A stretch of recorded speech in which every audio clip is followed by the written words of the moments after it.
As we gather this morning to celebrate the liturgy of the 17th Sunday in Ordinary Time, the Church invites us to set aside the Gospel of Mark, which we've been listening to and reflecting since the beginning of the year, and turn to the Gospel of St. John.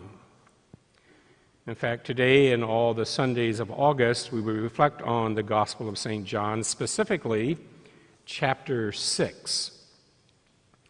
And in chapter 6 of St. John's Gospel, Jesus shares with his disciples and all those who would read this Gospel later the revelation that he is the bread of life, that he is the bread come down from heaven to give strength and nourishment to God's holy people. Chapter 6 begins with this beautiful story of Jesus feeding the over 5,000 men, women, and children. This story is found in all four Gospels: Matthew, Mark, Luke, and John. It evidently had a profound effect on the people who witnessed it and heard about it. Now, in the Synoptic Gospels, synoptic is a Greek word that means to look alike. The Synoptic Gospels are Matthew, Mark, and Luke. And the reason why they look alike is because of this. The first gospel written was Mark's.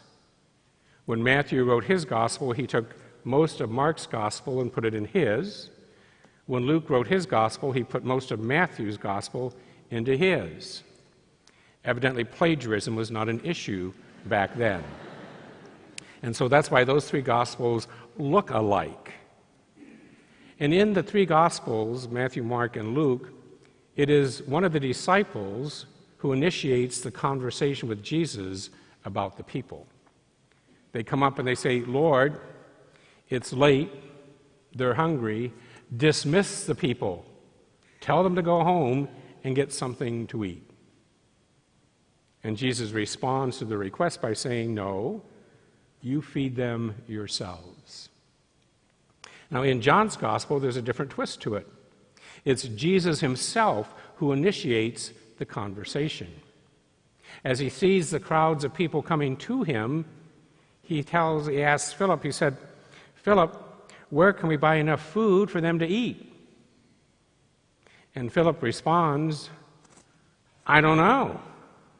It's overwhelming. It's too much.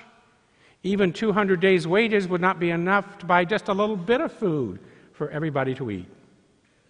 Lord, it's impossible to do this." Andrew intervenes and says, "There's a little boy over here with 5 barley loaves and 2 fish, but that's not enough. For this crowd, not enough at all."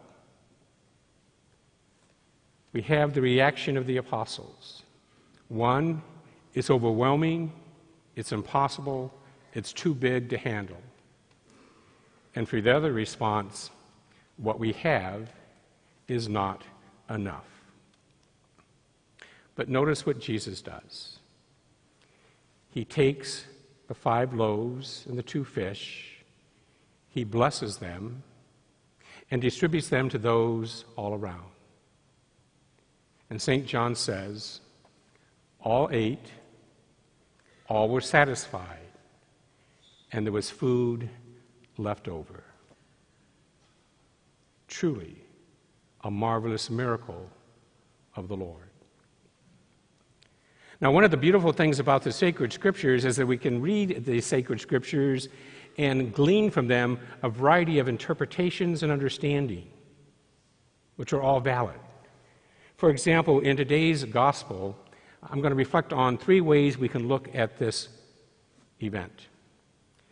One of the ways we can look at this event is say Jesus, the Son of God, simply used his divine power to miraculously multiply the bread and the fish. See, when Jesus became one like us in all things but sin, he did not leave his divinity in heaven. No, he was the God-man. He had his divine power within his human body. Now, some may say, well, wait a minute, Father John. We remember reading in the Gospels that when Jesus was in the desert for 40 days and 40 nights and he was hungry when it was all over, the devil tempted him to turn stones into bread by using his divine power. Jesus said, no. Well, that's because the devil wanted Jesus to use his divine power for himself, and Jesus wouldn't do that. It was the people who were hungry. And so Jesus, the Son of God, could have miraculously multiplied the bread and the fish so that all were fed and satisfied. A very valid understanding and interpretation of this gospel passage. We can also look at this gospel passage from a sacramental sort of understanding. Look at the action that Jesus did. He took the bread, said the blessing, and gave it to those gathered. Remember, chapter 6 is Jesus revealing to the disciples that he is the bread of life. What happened at the Last Supper? Jesus took bread, said the blessing, and gave it to his disciples, saying, "Take and eat. This is my body, which will be broken for you." This miraculous multiplying of loaves could be a symbolic foreshadowing of the Last Supper, where Jesus gave not bread, but his very life, his body and his blood for the salvation of the world. Another valid understanding and interpretation. And there's one more I'd like to share with you. Scripture scholars tell us that when Jewish people traveled a distance, they would always take with them a little wicker basket filled with the foods that were foods they could eat under the Mosaic law. Because the last thing they wanted to do was be somewhere and they couldn't keep their dietary laws and they'd have to break them. So in this story, we need to imagine that all these people had with them the little wicker basket of food. Now let's look at the story again. A boy brings to the Lord his wicker basket of 5 barley loaves and 2 fish. By the way, barley loaves are the bread of the poor. Only the poor, the very poor, ate bread made out of barley. I mean, if you invited people over to your house and you'd serve them barley loaves, they'd go, I thought they had more money. And the fish that the boy had was not a really big fish. Scripture scholar says they were probably the size of sardines. Yeah, so think about it. The bread of the poor and 2 little fish. That's all he had. And he gave it all to Jesus, who took the bread and the fish, blessed, and shared it with others. And as Jesus is sharing the bread and the fish with others, people are watching. They're noticing. And something began to happen. One by one, little by little, people began to open their little wicker baskets and share what they had with those around them. All were fed, all were satisfied, and there was food left over. And indeed, a miracle did happen, called the miracle of sharing. Jesus was able to transform self-centered and selfish hearts that kept things to themselves into hearts that were willing to let go and give what they had for the care and the concern of others. That, too, is a miracle.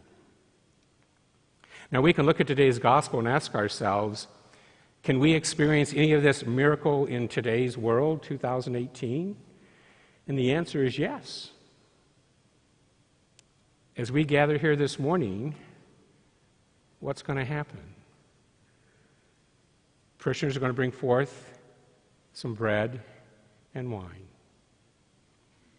And we will take that bread and wine, and Jesus will bless the bread and wine and share it with us. No longer bread and wine, but his body and his blood.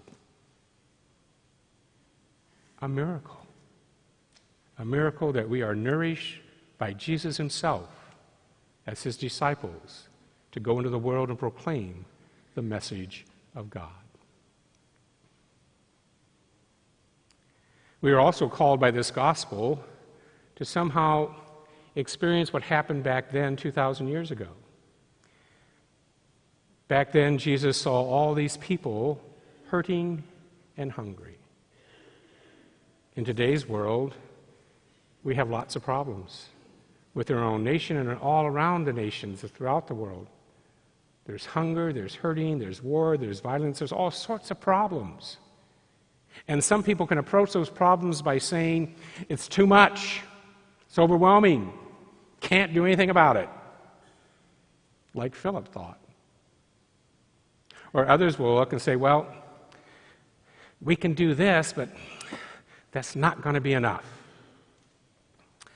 I'm a firm believer that a disciple of Jesus should never use the word not enough.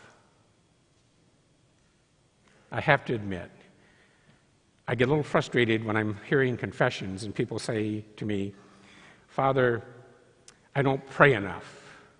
I'm not patient enough. I'm not forgiving enough.